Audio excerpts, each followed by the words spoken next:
घर आंगन आज थोड़ा अलग लग रहा था। दीवारें वही थी, दरवाजे वही थे, लेकिन माहौल में एक अजीब सी खामोशी थी। आज उस घर की बेटी अपने मायके से विदा होने वाली थी। आंगन में लोग बैठे थे, कुछ रिश्तेदार बातें कर रहे थे, कुछ हंसने की कोशिश कर रहे थे, लेकिन हर मुस्कान के पीछे एक छुपा हुआ दर्द था। रीमा आज दुल्हन बनी हुई थी। लाल जोड़ा, माथे पर सिंदूर, आंखों में काजल, लेकिन उन आंखों में चमक नहीं थी, बस आंसू थे जो बार बार छलकने को तैयार थे। वो बार बार अपने घर को देख रही थी, वही कोना जहां वो बचपन में खेलती थी, वही रसोई जहां मां के साथ खाना बनाना सीखा, वही कमरा जहां उसने अपने सपनों को सजाया। आज सब कुछ पीछे छूट रहा था।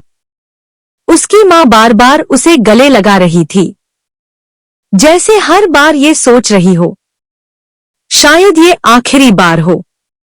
लेकिन सबसे ज्यादा चुप कोई था, तो वो था उसका पापा।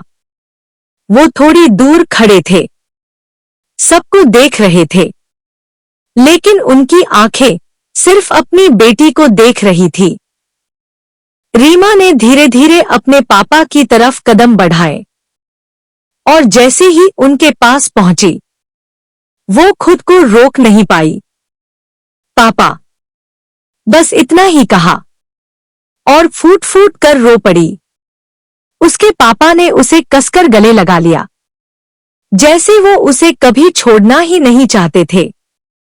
कुछ पल ऐसे ही गुजर गए, फिर उन्होंने धीरे से उसका चेहरा अपने हाथों में लिया और बहुत शांत आवाज में बोले, बेटा, आज मैं तुझे रोकूंगा नहीं, क्योंकि हर पिता जानता है कि एक दिन उसकी बेटी को जाना ही होता है। लेकिन जाने से पहले मैं तुझे कुछ बातें बताना चाहता हूं। रीमा चुप थी, बस अपने पापा को देख रही थी।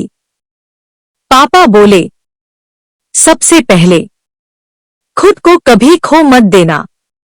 घर बदल जाएगा, लोग बदल जाएंगे, लेकिन तू हमेशा वही रहना।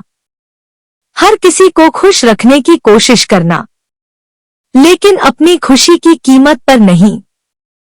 अगर कभी लगे कि बात गलत है, तो चुप मत रहना, आवाज उठाना, क्योंकि चुप रहने से गलत चीजें सही नहीं हो जाती। रीमा की आंखों से आंसू रुक ही नहीं रहे थे। पापा ने आगे कहा, बेटा, रिश्ते निभाने पड़ते हैं, लेकिन अपने आप को मिटाकर नहीं। अगर कभी बहुत मुश्किल लगे, तो ये मत सोचना कि तू अकेली है। ये घर, ये दरवाजा हमेशा तेरे लिए खुला है, और मैं हमेशा तेरे। जब भी कोई तुझसे पूछे तू कौन है, तो सिर्फ ये मत कहना किसी की बहू है, कहना मैं उस पिता की बेटी हूं जिसने मुझे कभी झुकना नहीं सिखाया। रीमा ने अपने पापा को कसकर गले लगा लिया, जैसे वो उस पल को रोक लेना चाहती हो। बारात जाने को तैयार थी, डोली सज चुकी थी। रीमा धीरे धीरे उस डोली की तरफ बढ़ी। हर कदम भारी था, जैसे उसके पैरों में वजन बंध गया हो। वो बैठी और आखिरी बार पीछे मुड़कर देखा। उसका घर, उसकी मां और उसके पापा। पापा वहीं खड़े थे, आंखों में आंसू, लेकिन चेहरे पर मजबूती।